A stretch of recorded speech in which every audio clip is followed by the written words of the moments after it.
사도신경으로 우리의 신앙을 고백하겠습니다.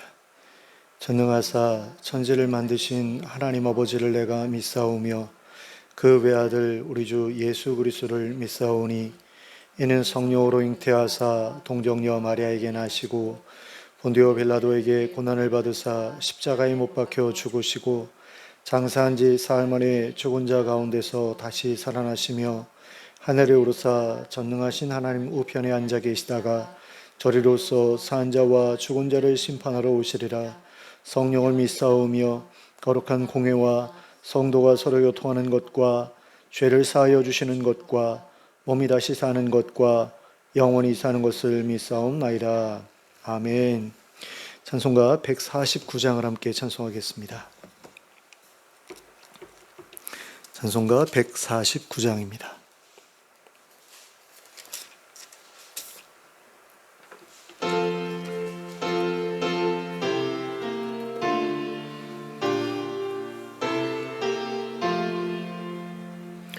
주 달려 죽은 십자가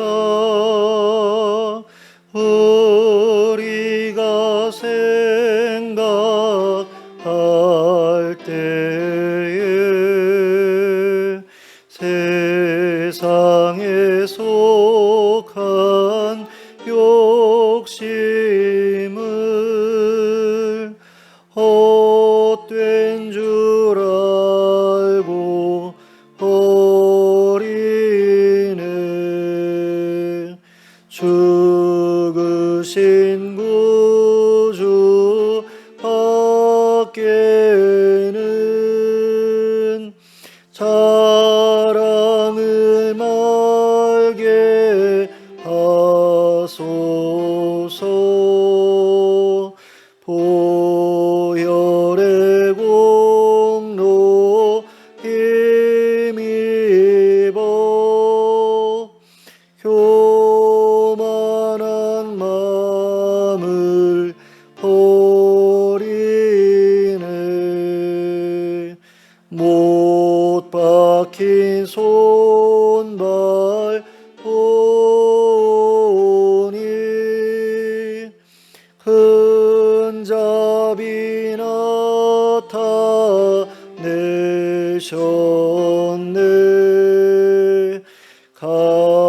가시로 만든 멸류관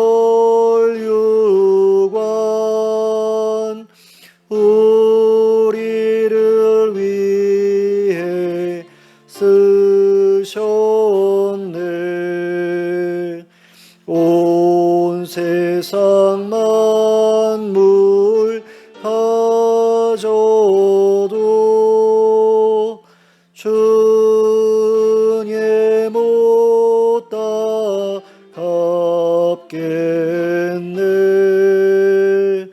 놀라운 사랑 받은 나 몸으로 제물 삼겠네.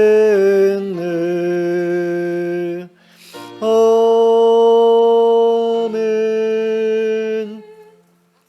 찬송가 264장을 함께 찬송하시겠습니다. 찬송가 264장입니다. 함께 찬송합니다.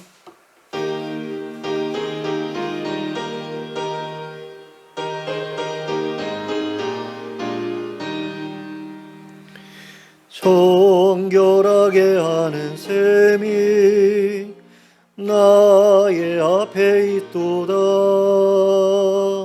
성령께서 권고하신 죄 씻으라시네.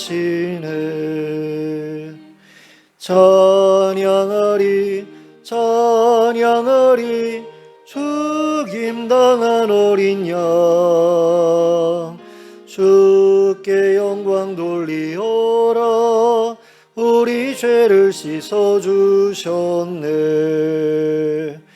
나의 가는 길이 좁고 내 뜻대로 안 돼도 모든 욕심 다 버리고 주만 따라가겠네. 찬양하리 찬양하리 죽임당한 어린 양. 주께 영광 돌리어라. 우리 죄를 씻어주셨네. 나의 마음 제단 위에 불길같이 타올라 영원토록 찬양하며 주께 영광 돌리네. 찬양하리 찬양하리 죽임당한 어린 양. 주께 영광 돌리어라. 우리 죄를 씻어주셨네. 한량없는 주의 은혜 나를 영접하셨네. 내가 지은 모든 죄와 허물 용서하셨네. 찬양하리 찬양하리 죽임당한 어린 양. 주께 영광 돌리어라. 우리 죄를 씻어주셨네. 성부 하나님께 영광, 성자 예수께 영광, 성령님께 또한 영광 모두 돌려드리세. 찬양하리 찬양하리 죽임당한 어린 양. 주께 영광 돌리어라. 우리 죄를 씻어주셨네. 아멘. 하나님의 말씀 창세기 3장 1절부터 21절까지를 함께 보시겠습니다.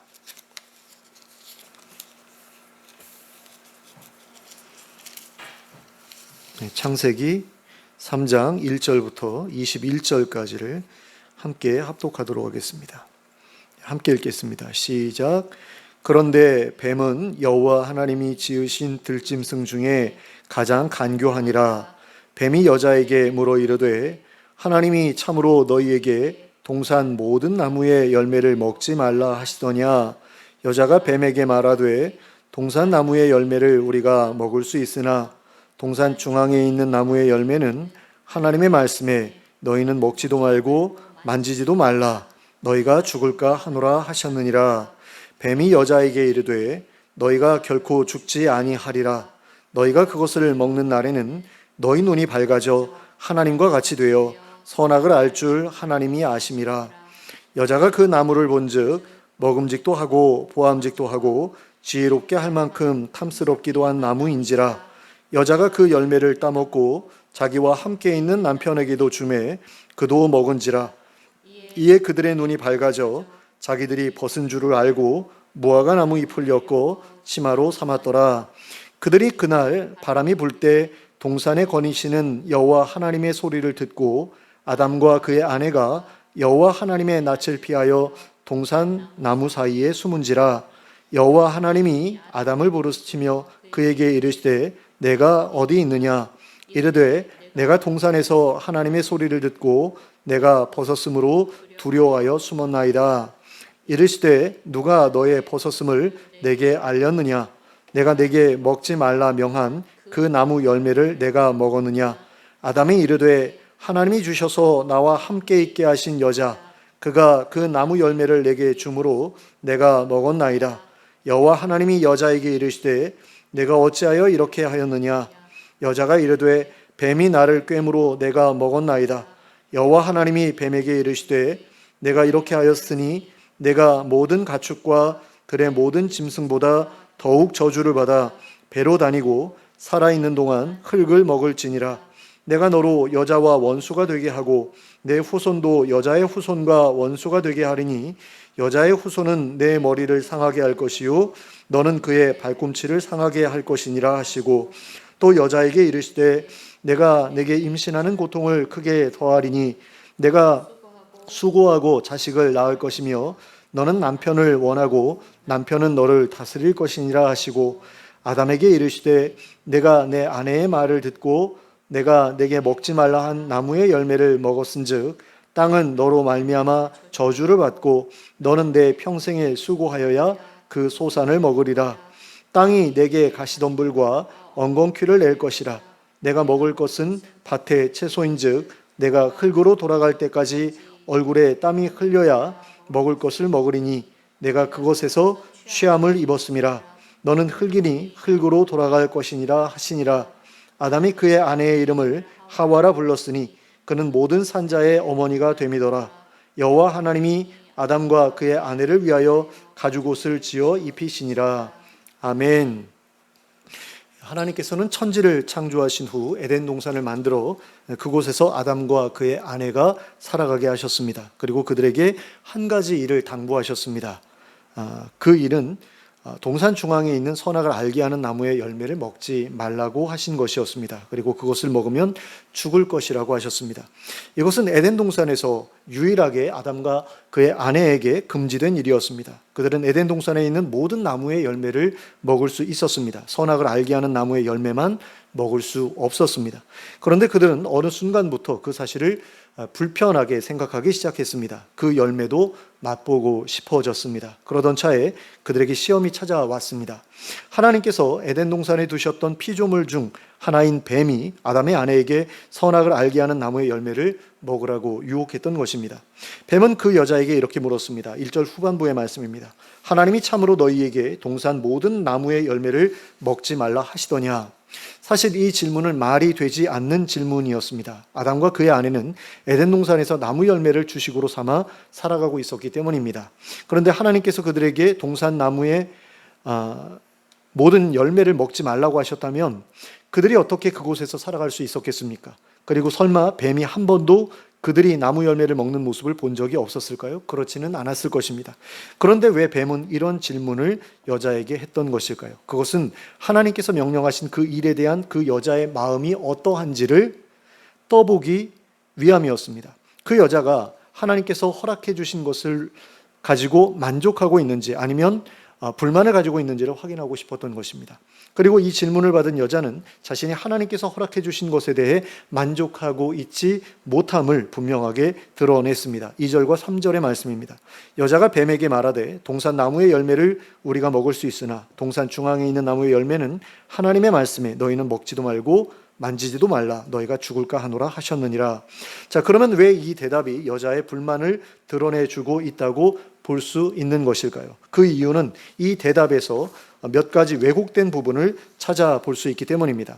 첫 번째 왜곡은 하나님께서 동산 중앙에 있는 나무의 열매는 먹지도 말고 만지지도 말라고 하셨다는 말에서 나타납니다.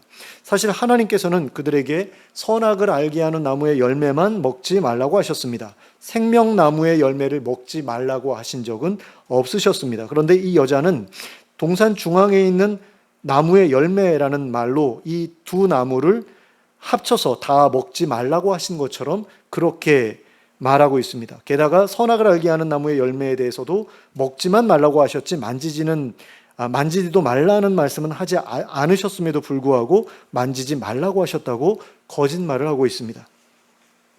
여자가 이렇게 과장과 거짓을 섞어서 말했던 이유는 분명합니다. 그 열매에 대한 욕심이 있었기 때문입니다. 그 열매를 자기 마음대로 먹고 싶은데 그렇게 하지 못하게 하신 하나님께 불만이 생겼기 때문입니다. 그래서 만지지도 못하게 하셨다고 말함으로써 하나님을 나쁜 분이라고 비난하고자 한 것입니다. 먹지만 못하게 하셨다라고 하면 별로 나쁜 것 같지 않으니까 만지지도 못하게 하셨다는 말로써 그분을 아주 인색한 분이라고 비난하려고 한 것입니다. 두 번째 왜곡은 하나님께서 그것을 먹으면 죽을까 하노라 하고 말씀하셨다는 부분에서 나타납니다. 사실 하나님께서는 그들에게 그 열매를 먹으면 반드시 죽을 것이라고 말씀하셨습니다. 그런데 여자는 죽을지도 모른다라고 말씀하신 것처럼 바꾸어 말했습니다. 이것은 하나님의 엄중한 경고를 가벼운 것으로 바꾸어 버림으로써 하나님에 대한 두려움을 떨쳐버리려고 한 것입니다. 그래서 그 열매를 먹는 일에 대한 두려움을 떨쳐버리고 기어이 그 열매를 먹고 말겠다는 마음을 드러낸 것이라고 할 수 있습니다. 그리고 뱀은 그러한 대답을 통해 그 여자의 속마음을 분명하게 알아챌 수 있게 되었습니다. 그래서 뱀은 그 여자의 두려움을 없애주기 위해서 너희가 그 열매를 먹어도 결코 죽지 않을 것이라고 말해 주었습니다. 또한 하나님께서 그 열매를 먹지 못하게 하신 이유에 대해서는 너희가 그 열매를 먹으면 너희의 눈이 밝아져서 하나님처럼 될 것이기 때문에 하나님께서 금하신 것이라는 말로서 그 여자의 욕망을 부추겼습니다. 내가 말한 것처럼 하나님은 인색한 분이시고 질투가 많은 분이시라서 그 열매를 먹지 못하게 하신 것일 뿐 그 열매를 먹어도 죽지 않을 것이라는 그런 말이었습니다. 하지만 뱀의 말은 사실이 아니었습니다. 하나님께서는 여자의 생각이나 뱀의 말처럼 인색하신 분이 아니십니다. 정말로 하나님께서 인색한 분이셨다면 하나님께서는 결코 아담과 그의 아내를 에덴 동산에 들여놓지 않으셨을 것입니다. 그리고 그들이 선악을 알게 하는 나무의 열매를 먹는 것이 정말로 아까우셨다고 한다면 하나님께서는 그들이 아예 그 나무에 접근하지도 못하게 해두셨을 것입니다. 그들을 에덴 동산에서 쫓아내신 후에 그룹들과 두루 도는 불칼을 두어 그들의 접근을 원천적으로 막아버리셨던 것처럼 처음부터 선악을 알게 하는 나무의 주위를 그룹들과 두루 도는 불칼을 두어 지키게 하셨을 것입니다. 그러나 하나님께서는 그렇게 하지 않으셨습니다. 또한 하나님께서 정말로 인색한 분이셨다면 사람들에게는 나무 열매를 절대로 먹지 말라고 하시고 채소만을 먹게 하셨을 수도 있습니다. 하지만 하나님께서는 에덴 동산에 있는 모든 나무의 열매를 먹을 수 있게 허락해 주셨습니다. 다만 선악을 알게 하는 나무의 열매만을 먹지 못하게 하셨을 뿐이었습니다. 그리고 하나님께서는 뱀이 말한 것처럼 말로만 위협하시는 그런 분이 아니십니다. 하나님께서는 당신의 말을 반드시 지키시는 분이십니다. 그리고 진실만을 말씀하시는 분이십니다. 그러므로 선악을 알게 하는 나무의 열매를 먹으면 그들은 반드시 죽게 될 것이었습니다. 그러나 여자는 뱀의 말을 듣고 하나님을 정말 나쁜 분이라고 생각하게 되었습니다. 인색하기 짝이 없고 거짓말로 위협하는 그런 분이라고 생각하게 된 것입니다. 그래서 그 여자는 선악을 알게 하는 나무의 열매를 따 먹었습니다.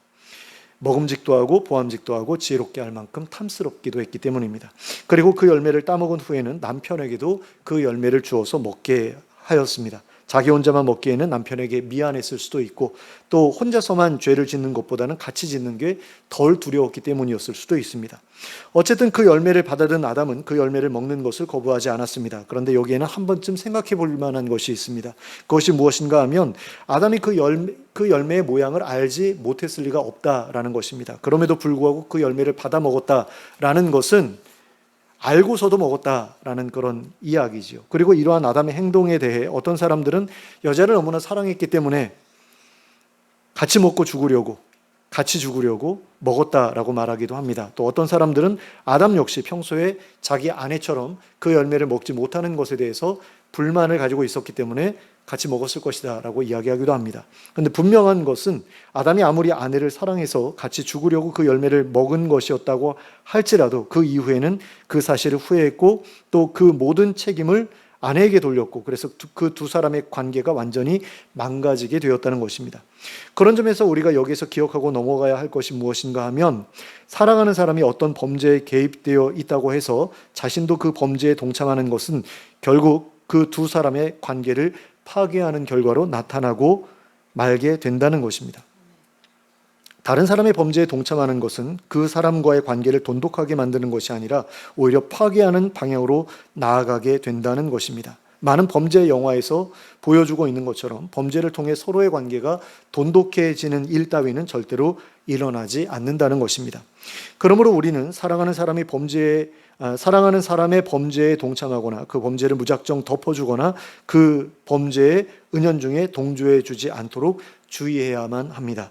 그런 일들이 얼마나 파괴적인 결과로 돌아오는지 기억해야 합니다. 그리고 그 사람이 정말로 사랑하는 사람이라면 그 사람의 잘못된 선택을 막기 위해 끝까지 그 범죄의 바깥에서 머무르면서 그 사람을 그 범죄에서부터 끌어내주고자 노력해야 합니다. 범죄는 늪과도 같고 함께 늪 속에 빠져있는 사람은 다른 늪에 빠져있는 다른 사람을 그 늪 밖으로 꺼내줄 수 없기 때문입니다. 그러면 두 사람이 선악을 알게 하는 나무의 열매를 먹은 후에 그 결과는 어떻게 나타나게 되었습니까? 그 두 사람의 눈이 밝아졌습니다. 그리고 이것은 뱀이 말했던 것과 다르지 않은 결과였습니다. 그러므로 뱀이 했던 말은 완전한 거짓말만은 아니었다라고 볼 수 있습니다. 그리고 여자가 뱀의 말에 넘어갔던 이유도 어쩌면 이것 때문이었을지도 모르겠습니다. 그러니까 100% 거짓말이었으면 안 속았을 텐데 일부만 거짓말이고 또 일부는 진실이었기 때문에 넘어간 것이 아니겠는가, 이렇게 생각해 볼 수도 있다라는 거죠. 어쨌거나 그들의 눈은 밝아졌고 그래서 자기들이 벗은 줄을 알게 되었습니다. 그리고 그 모습을 부끄러워하게 되었고 두려워하게 되었습니다. 그래서 그들은 무화과나무 잎을 엮어서 치마로 삼았습니다. 그러나 그것만으로는 그들의 부끄러움과 두려움을 충분히 가릴 수 없었습니다. 그래서 그들은 하나님께서 자기들을 찾으시는 소리를 듣자 동산 나무 사이에 숨어 버렸습니다. 그리고 하나님께서 아담을 부르시며 그에게 어디 있느냐고 물으시자 아담은 자신이 벌거벗었기 때문에 두려워하여 숨었다고 하였습니다. 그런데 아담이 했던 이 말은 너무나 중요한 의미를 가지고 있는 말입니다. 아담이 했던 이 말을 뒤집으면 과거에는 벌거벗고 있었어도 두려워하지 않았다는 이야기가 됩니다. 자신을 투명하게 드러내더라도 한 점 부끄러울 것이 없었고 두려워할 것이 없었다는 이야기가 됩니다. 그런데 이제는 옷을 입지 않으면, 그래서 자신을 가리지 않으면 부끄럽게 되었고 두려워하게 되었다는 이야기입니다. 그리고 이것은 보통 숨길 것이 많은 사람, 죄가 많은 사람들에게서 주로 나타나는 반응, 또 특징이기도 합니다. 그러므로 하나님께서는 아담의 말을 듣는 즉시로 아담이 죄를 지었음을 알아차리셨습니다. 그래서 하나님은 그를 향해 누가 너의 벗었음을 내게 알렸느냐, 내가 내게 먹지 말라 명한 그 나무 열매를 내가 먹었느냐 하고 물으셨습니다. 그러면 아담은 이 질문에 대해 어떻게 대답했어야 맞습니까? 예, 제가 그 열매를 먹었습니다. 잘못했습니다. 용서해 주십시오 라고 대답했어야 맞습니다. 그런데 아담은 그렇게 대답하지 않았습니다. 그는 다음과 같이 대답했습니다. 12절 말씀입니다. 아담이 이르되 하나님이 주셔서 나와 함께 있게 하신 그 여자, 함께 있게 하신 여자, 그가 그 나무 열매를 내게 주므로 내가 먹었나이다. 자, 하나님께서 제게 주신 그 여자가 그 나무 열매를 제게 주어서 제가 먹었습니다 라고 대답하고 있는데요. 이것은 하나님께서 그 여자를 제게 주시지만 않으셨다면 제가 죄를 지을 일은 없었을 것입니다 라는 그런 의미라고 할 수 있습니다. 또한 그 여자가 제게 그 열매를 주지 않았다면 제가 죄를 지을 일이 없었을 것입니다 라는 의미라고도 할 수 있습니다. 그러므로 이 대답은 자신이 죄를 지은 일에 대한 책임을 하나님과 여자에게 돌리고 있는 대답이라고 할 수 있습니다. 다 하나님의 탓이고 여자의 탓이다라는 그런 이야기죠. 그리고 이러한 대답을 들으신 하나님께서는 여자에게 내가 어찌하여 이렇게 하였느냐 하고 물으셨습니다. 그러자 여자는 뱀이 나를 꿰므로 내가 먹었습니다 라고 대답했습니다. 아담이 했던 것처럼 남의 탓을 하고 있는 것을 보게 됩니다. 내 탓이 아니라 뱀 탓입니다 라는 이야기입니다. 그런데 하나님께서는 여자의 대답을 들으신 후에 뱀에게 내가 어찌하여 이렇게 했느냐 하고 묻지 않으셨습니다. 그러면 그 이유는 무엇이었겠습니까? 제가 생각하기에는 하나님께서 이미 그 이유를 알고 계셨기 때문이었다라고 생각이 됩니다. 아마도 뱀은 인간들을 질투해서 그들에게 죄를 짓도록 했을 것입니다. 그리고 그 이유는 사탄이 인간들로 하여금 죄를 짓도록 하려고 하는 이유와도 같은 이유일 것입니다.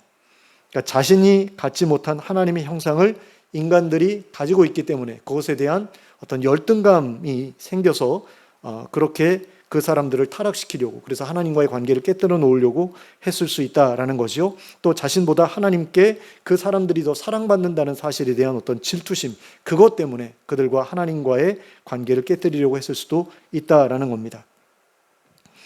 그리고 하나님께서는 그 모든 일들을 이미 알고 계셨기 때문에 굳이 뱀에게 그 이유에 대해서 물으실 필요가 없었다라는 거죠. 그래서 하나님께서는 뱀에게 왜 그랬느냐고 묻지 않으시고 곧바로 선고에 들어가셨습니다. 14절 말씀입니다. 여호와 하나님이 뱀에게 이르시되 내가 이렇게 하였으니 내가 모든 가축과 들의 모든 짐승보다 더욱 저주를 받아 배로 다니고 살아있는 동안 흙을 먹을지니라. 자, 그런데 여기에는 우리가 놓치지 말아야 할 부분이 있습니다. 그것은 뱀이 모든 가축과 들의 모든 짐승보다 더욱 저주를 받을 것이다 라는 말씀입니다. 그리고 이 말씀은 이 사건으로 말미암아 다른 가축들과 다른 들짐승들도 저주를 받게 되었다라는 것을 우리에게 가르쳐 줍니다. 그렇잖아요? 더욱 저주를 받는다라는 것은 그보다 덜 받기는 하지만 저주를 받는 다른 동물들도 있을 것이다라는 그런 이야기가 되니까요. 아담과 그의 아내가 에덴 동산에서 쫓겨나는 저주를 받게 되었을 때 그 두 사람과 뱀 이렇게 세 존재만이 그곳에서 쫓겨난 것이 아니었다라는 것입니다. 모든 에덴 동산의 동물들이 그곳에서 쫓겨나는 저주를 받게 되었다라는 거죠. 그리고 이것은 아담과 그의 아내가 그 열매를 먹을 때 다른 동물들이 이것을 말리지 않았던 것에 대해 연대 책임을 물으신 것이었을 수도 있다라는 그런 생각이 듭니다. 어쩌면 뱀이 여자를 유혹하는 자리에 둘만 있었던 게 아니라 다른 동물들도 있었다면, 그렇다면 그 일을 말리지 않은 것에 대한 그런 책임이 그들에게도 생겼겠죠. 근데 뭐 이건 우리가 알 수 없는 부분이니까요. 그냥 이런저런 추측을 그냥 해볼 뿐입니다. 근데 어쨌든 간에 다른 동물들이 아무 이유 없이 쫓겨났다라고 한다면 굉장히 억울한 일 아니겠어요? 그렇기 때문에 뭔가 이 일에 다른 동물들도 개입되어 있었던 것이 아니겠는가 이렇게 추측해 볼 수는 있다라는 거죠.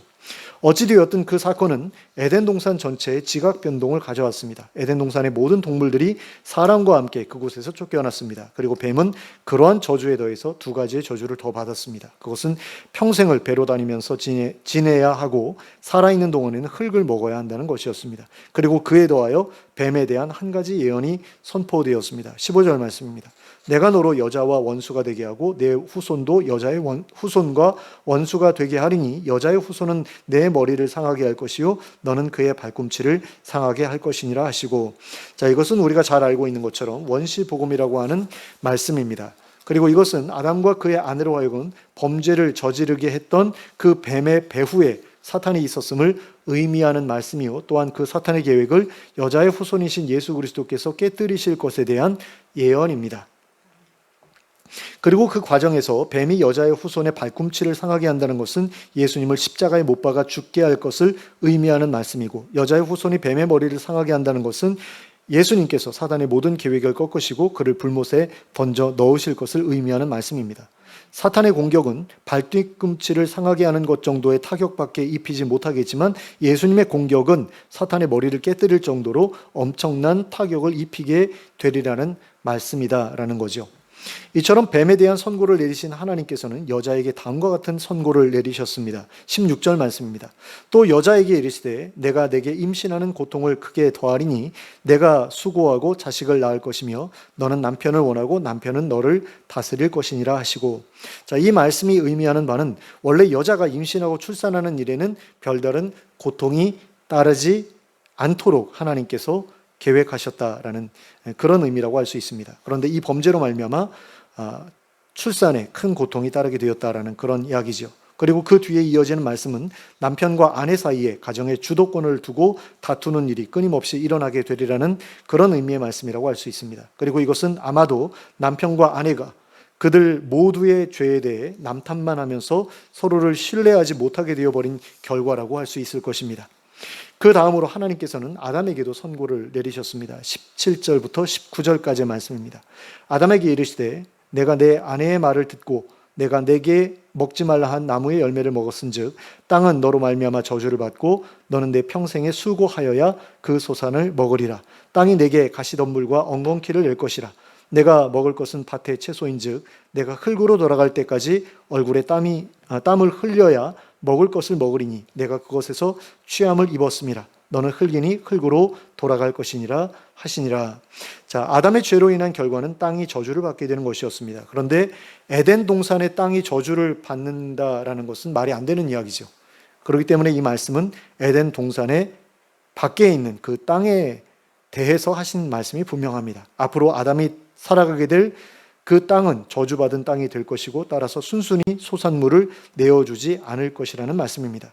그리고 앞으로는 밭의 채소를 먹으면서 살아가야 할 텐데 그러기 위해서는 찔레와 엉겅퀴를 제거해 가면서 밭을 일구어야 할 것이고 그러기 위해서는 얼굴에 땀이 흘러야만 할 것이다 라는 그런 의미라고 할 수 있겠습니다.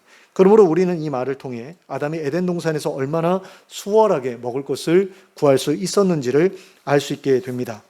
아담은 에덴 동산에서 사는 동안 먹을 것을 구할 때 땀을 흘리지 않고서도 구할 수 있었다라는 이야기죠. 밭을 일굴 필요도 없었다라는 이야기입니다. 그런데 이제는 땀을 흘려서 밭을 일구어야만 먹을 것을 구할 수 있게 되었다라는 그런 이야기라고 할 수 있겠습니다.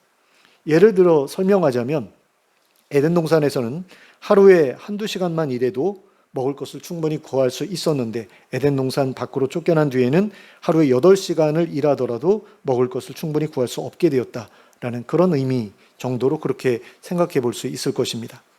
그러니 에덴 동산이 얼마나 살기 좋은 곳이었겠어요.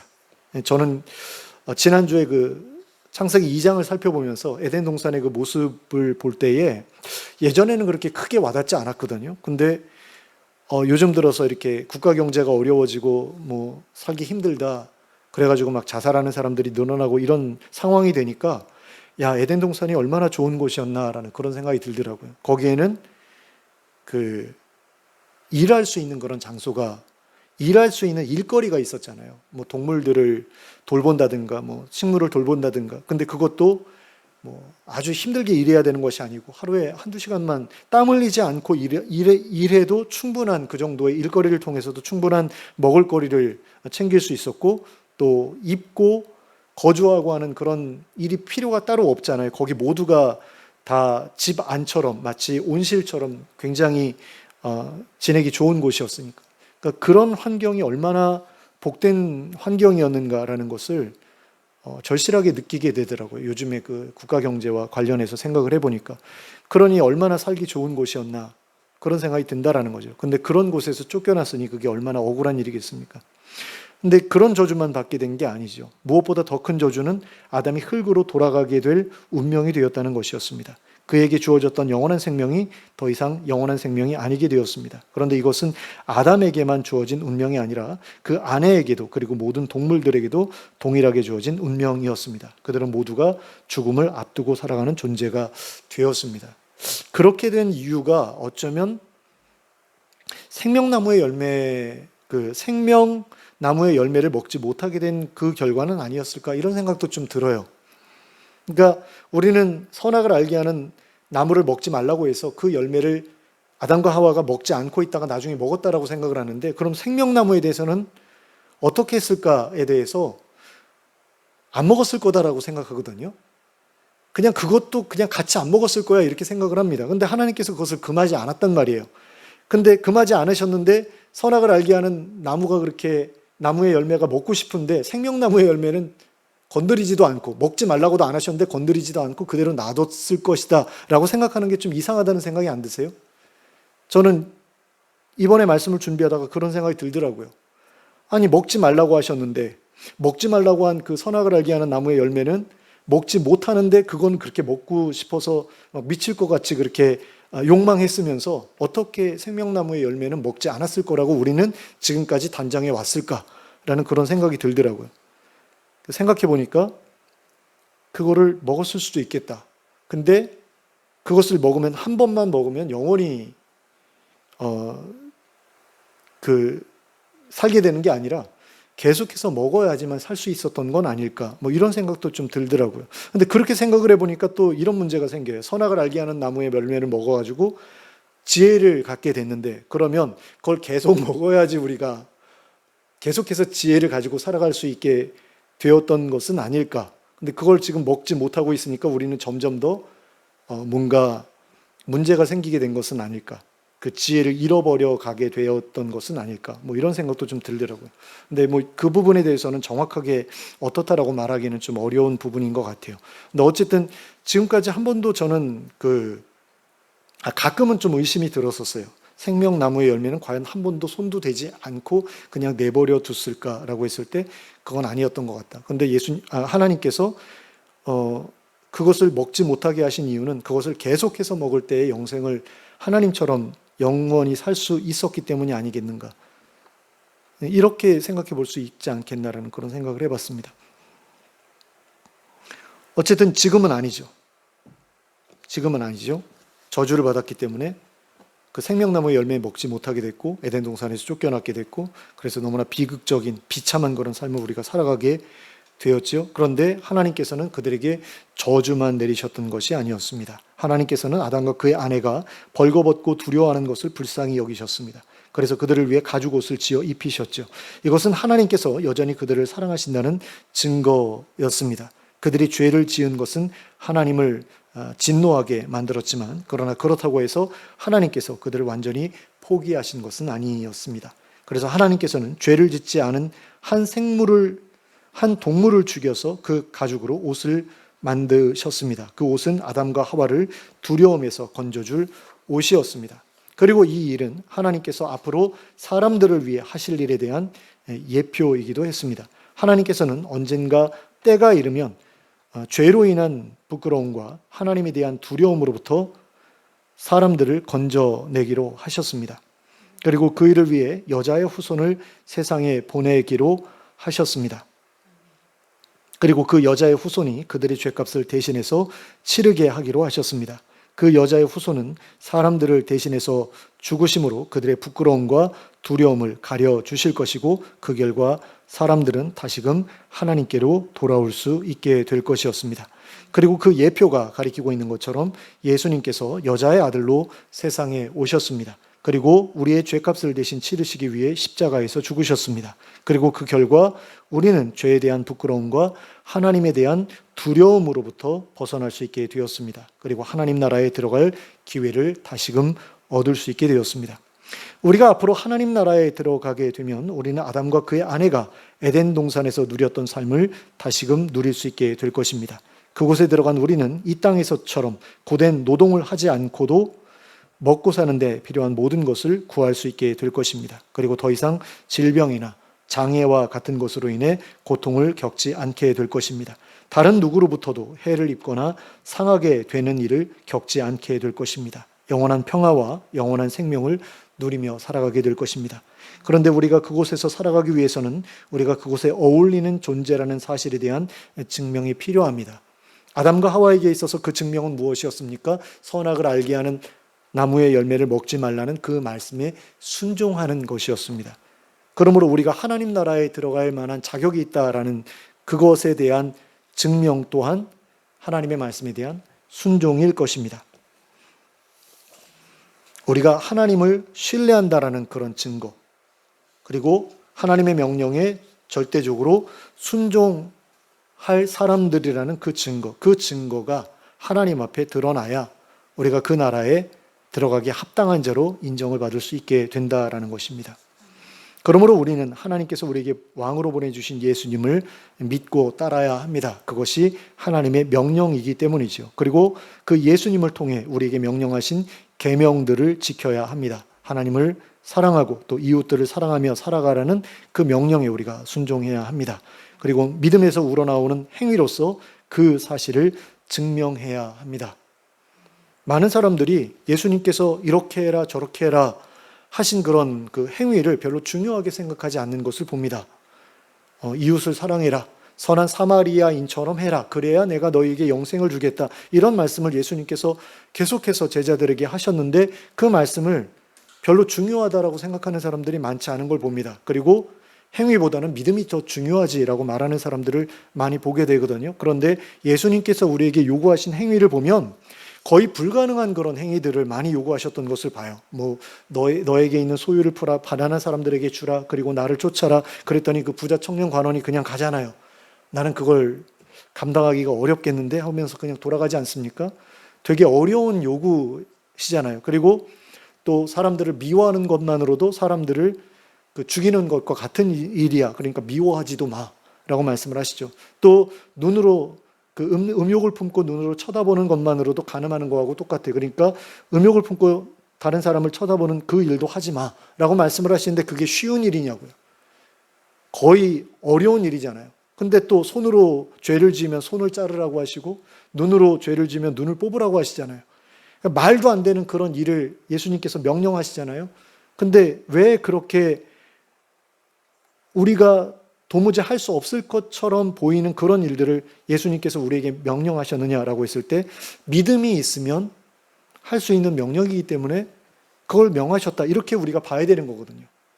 믿음이 있어야만, 믿음이 없이는 도저히 할 수 없는 행위이기 때문에, 그리고 성령께서 도와주셔야만 할 수 있는 행위이기 때문에 그것을 명령하셨고 그것을 순종하는 사람들만이 하나님 나라에 들어갈 수 있다라고 말씀을 하신 것인데, 그래서 굉장히 하나님 나라에 들어가는 그 문이 좁다라는 것을 우리에게 가르쳐 주셨는데 우리 중 누구도 그렇게 생각하지 않으려고 한다라는 거죠. 그냥 예수 믿기만 하면 다 천국 가라고 그렇게 넓은 문을 예수님께서 우리에게 열어놓으셨다라고 생각하고자 한다라는 거예요. 왜요? 좁은 문으로 들어가는 게 너무 어려워 보이니까, 불가능하게 보이니까. 근데 믿음이 있으면 할 수 있는데 믿음이 없으니까 그걸 할 수 없다라고 그렇게 얘기해 버리는 거죠. 믿음이 있으면 할 수 있다라는 겁니다. 왜요? 하나님 나라에 들어갈 수 있는 믿음이 있으면 이 땅에서 장애를 가지고 살아가는 게 뭐가 문제가 되겠어요? 문제가 안 된다라고 생각을 하겠죠. 뭐 사람들에게 끌려가가지고 돌 맞아 죽는 게 무슨 문제가 되겠어요? 그렇게 죽어서 하나님 나라 들어가서 모든 것을 보상받는다고 한다면 그걸 왜 못하겠어요? 근데 못한단 말이죠. 왜 그렇죠? 믿음이 없으니까. 그러면서도 행위는 별로 중요하지 않냐. 믿음만 있으면 돼 라고 이야기를 한다라는 거예요. 근데 그 믿음이 진짜겠느냐고요. 가짜인 거죠. 사실 저도 그 정도 믿음은 없다라는 그런 생각이 들 때가 많아요. 근데 예수님께서 뭐라고 말씀을 하십니까?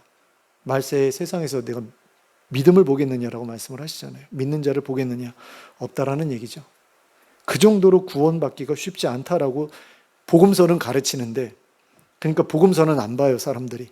그리고 바울 서신만 보면서 그 중에서도 지키기 쉬운 것들만 지키면서 나는 믿음이 있어 라고 말하는 그런 일들이 얼마나 많은지 모릅니다. 근데 제가 그걸 어떻게 알았냐면 복음서에 기록되어 있는 그 빨간 글씨를 읽다 보니까 예수님의 말씀만 빨간 글씨로 이렇게 프린트를 해서 성경을 내놨잖아요. 어떤 출판사에서부터. 제가 기억하기로는 성서원에서부터 그걸 시작했다라고 제가 들은 기억이 있는데 정확하지는 않습니다.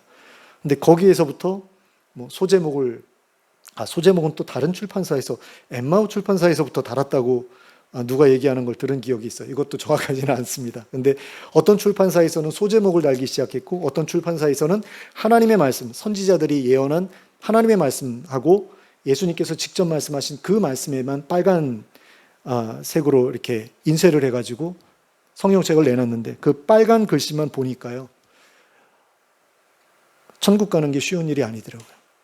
예수님은 천국 가는 것에 대해서 절대로 쉽다라고 말씀하신 적이 없어요. 되게 어려운 말씀들만 하셨어요. 우리가 지킬 수 없는 높은 기준의 그런 기준들만 제시를 하셨어요. 그랬더니 어떤 목사님들과 신학자들이 뭐라고 얘기를 하냐면 우리의 힘만으로는 이 말씀에 순종할 수가 없기 때문에 너희 노력으로는 천국 갈 수 없다라는 것을 알려주시기 위해서 이걸 이런 식으로 말씀을 하신 거야 라고 얘기를 합니다. 그 말이 완전하게 틀린 말은 아니에요. 그런데 사실 그분들이 그렇게 말하는 목적은 뭡니까? 조금 물타기인 거죠. 이렇게까지 노력하지 않아도 돼. 이렇게까지 이걸 문자 그대로 지키려고 하지 않아도 돼 라고 말하기 위해서 그분들이 그런 식으로 이야기를 하는 거거든요. 근데 사실은 그렇지 않다라는 겁니다.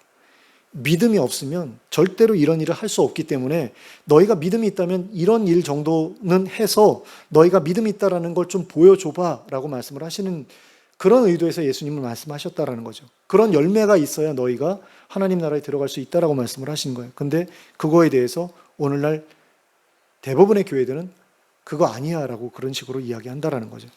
근데 한번 보세요. 우리가 에덴 동산에서 쫓겨났을 때 뭐 때문에 쫓겨났냐라는 거죠. 순종하지 않았기 때문에 쫓겨났잖아요. 근데 순종하지 않는데 천국에 갈 수 있다고요? 그건 말이 안 되는 얘기죠. 순종하지 않는 사람, 믿음이 없어서 순종하지 않는 사람을 하나님 나라에 들여놓으면 거기가 하나님 나라로 유지가 되겠느냐고요. 그럴 수가 없죠. 다시 또 엉망으로 만들 거 아닙니까? 또 하나님의 말씀 순종하지 않고 다른 사람들을 해치면서 살아갈 것 아니에요. 그런 사람들이 들어가면 안 되잖아요.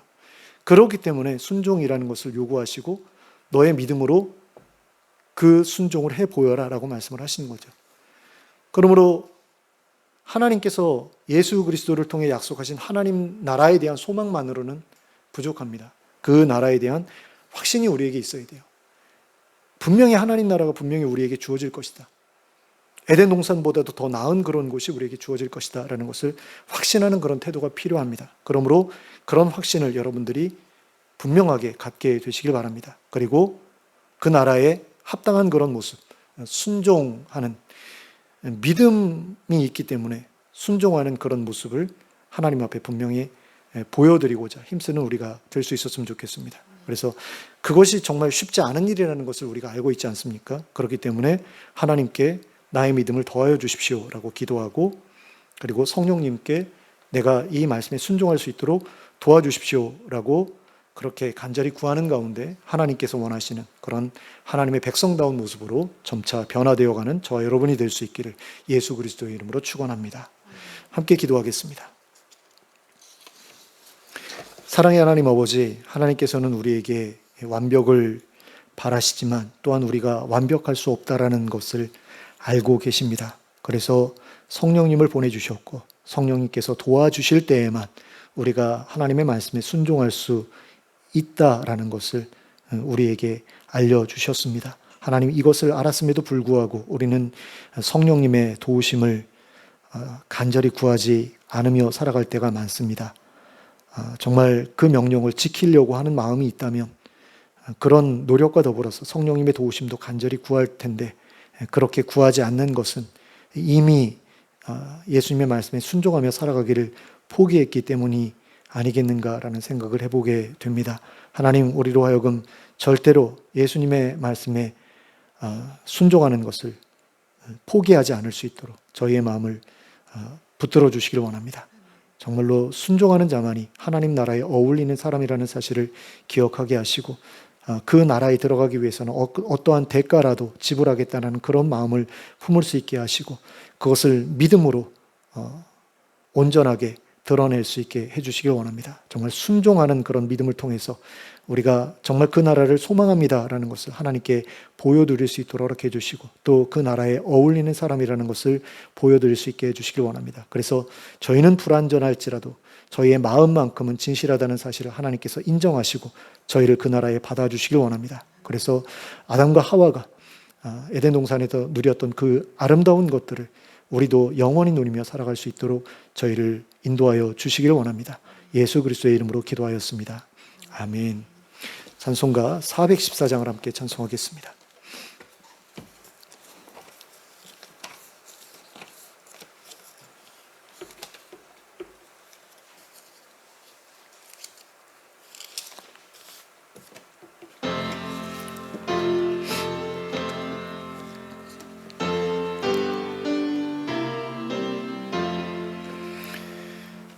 이 세상은 요란하나 내 마음은 늘 변하다. 그 주의 뜻 준행하니 참 기쁨이 내 것일세. 이 세상은 늘 변하고 험악한 일 참 많으나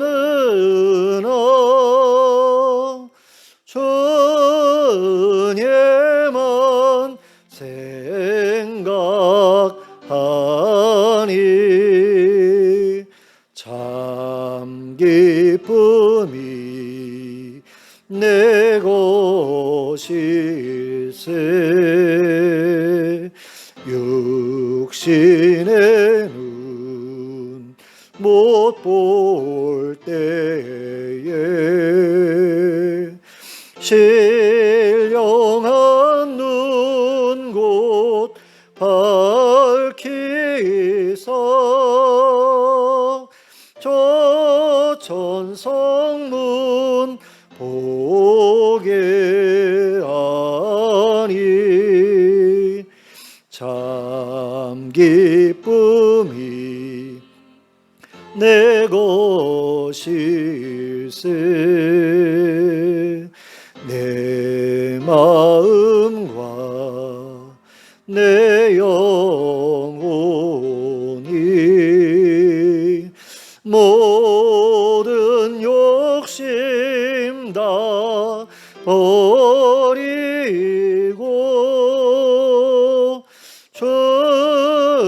주님으로 성결하니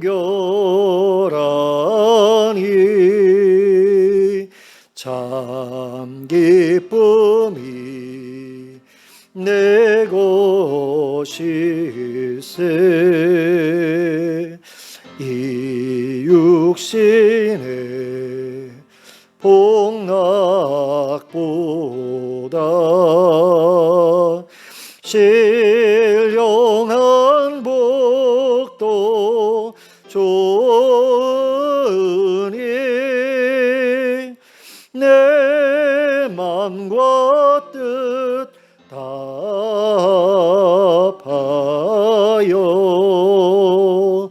저 천성만 향해 가네. 아멘. 주님 가르쳐 주신 기도로 예배를 마치겠습니다.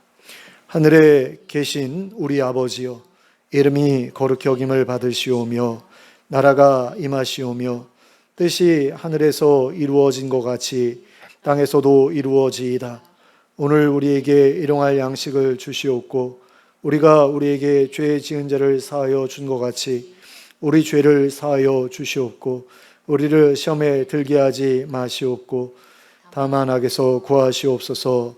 나라와 권세와 영광이 아버지께 영원히 쌓옵나이다. 아멘.